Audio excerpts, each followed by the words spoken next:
He's best known for his compilations of scales and of musical insults, but his contributions to the musical world in his 101 years went well beyond that. I'm the Classical Nerd, and today we're talking about Nicolas Slonimsky.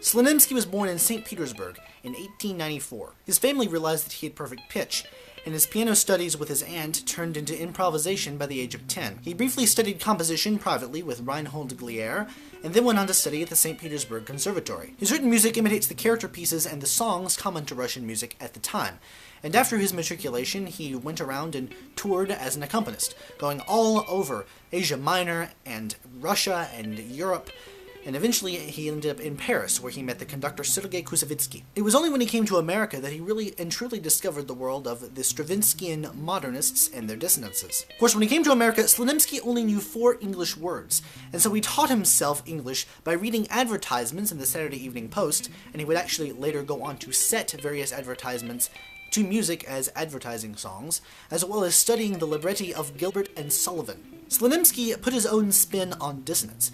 He would compose music where 2 hands would play entirely in different keys, but yet every single harmony that was produced was consonant. His studies in black and white, where the left hand plays exclusively on the black keys and the right hand exclusively on the white, predate Ligeti's first etude, which uses the same technique, by 57 years. It, among other pieces, were published in his friend Henry Cowell's New Music Quarterly. This was a unique direction, but it proved to be but fertile soil for new procedures, as Slonimsky went on to systematically study every way you could play a scale on the piano. We're not just talking about major and minor and modes. Those are certainly included, but those are all 7-note scales. He tried to include every single possible combination of 5-note scales and 6-note scales and 8-note scales and every other kind of scale there was. This was an attempt to inject new sounds into music, and an attempt to radicalize the way composers thought of the octave and its divisions. This was published as his Thesaurus of Scales and Melodic Patterns, and it was picked up and thoroughly enjoyed by other modern classical composers to John Coltrane. Despite the exhaustiveness of his compendium, he never thought of his compendiums as actually being exhaustive.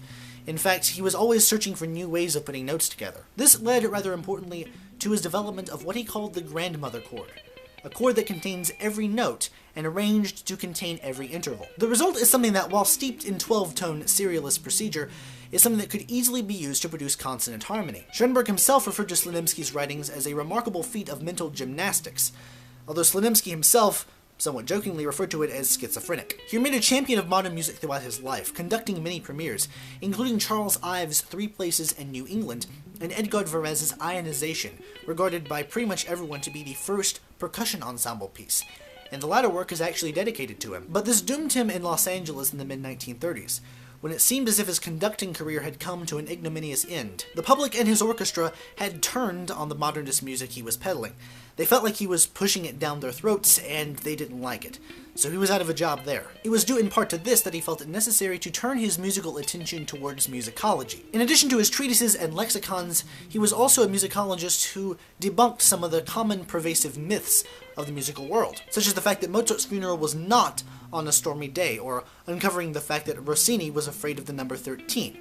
He also coined the term pandiatonic. Slonimsky's writings even influenced Frank Zappa, of all people, and Zappa actually invited Slonimsky to play with his band when he learned that Slonimsky was in town, and he did so despite the fact that Slonimsky had absolutely no experience playing rock and roll. This led to Slonimsky becoming a bit of a celebrity within rock and roll circles, and in fact he named his cat after a Valley Girl saying he heard Zappa's daughter Moon Unit say. Such was his renown that guitarists would actually bring him copies of his Thesaurus of Scales and Melodic Patterns for him to sign, and such was Slonimsky's presence in the popular music world that on multiple occasions he was invited to play on The Tonight Show with Johnny Carson, where on one occasion he played a Chopin etude with an orange. However, one of his more famous books remains a 1951 publication called The Lexicon of Musical Invective, where Slonimsky combed the annals of music criticism to find the most scathing remarks ever given to the works of the musical greats. Slonimsky's distinction as a composer was that he only ever wrote in small forms. He always tried to do something limiting, yet interesting. He was known for his quick wit and his humorous antics,